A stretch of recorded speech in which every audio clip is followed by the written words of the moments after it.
As the mercury continues to rise mercilessly across Pakistan, it becomes painfully clear that climate change has hit us hard. The country will have to endure recurring cycles of deadly heat, which will likely intensify. Each year, the toll on lives and livelihoods grows heavier, while our preparedness lags dangerously behind.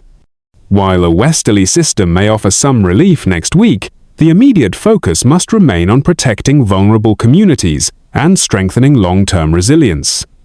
The Met Department has warned that temperatures will remain 4 degrees Celsius to 7 degrees Celsius above normal in many regions, with parts of southern Punjab and Sindh already experiencing highs above 45 degrees Celsius. In Punjab, the Provincial Disaster Management Authority has ramped up emergency measures, directing hospitals to set up dedicated heatwave counters and stock life-saving medicines. Clean drinking water is being ensured in high-risk areas like Cholistan, and public awareness campaigns have been launched. However, in many remote and underserved areas, the state's presence remains worryingly thin, leaving citizens to fend for themselves. Such short-term responses, while necessary, are not enough. Heat waves are becoming a grim new normal, driven by global warming. To navigate this reality, resilience must be built at both community and institutional levels. In the immediate term, citizens must follow official advisories. Avoid outdoor exposure between 10 a.m. and 4 p.m., wear light-colored, breathable clothing, stay hydrated, and use oral rehydration solutions to prevent dehydration. Vulnerable groups, children, the elderly, pregnant women, outdoor laborers, and those with chronic illnesses require special attention.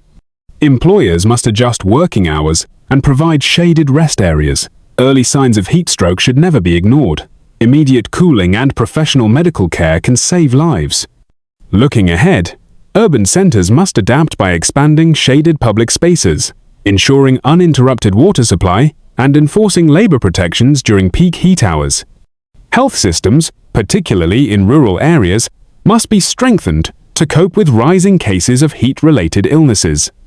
At the policy level, climate adaptation must be treated as an urgent national priority.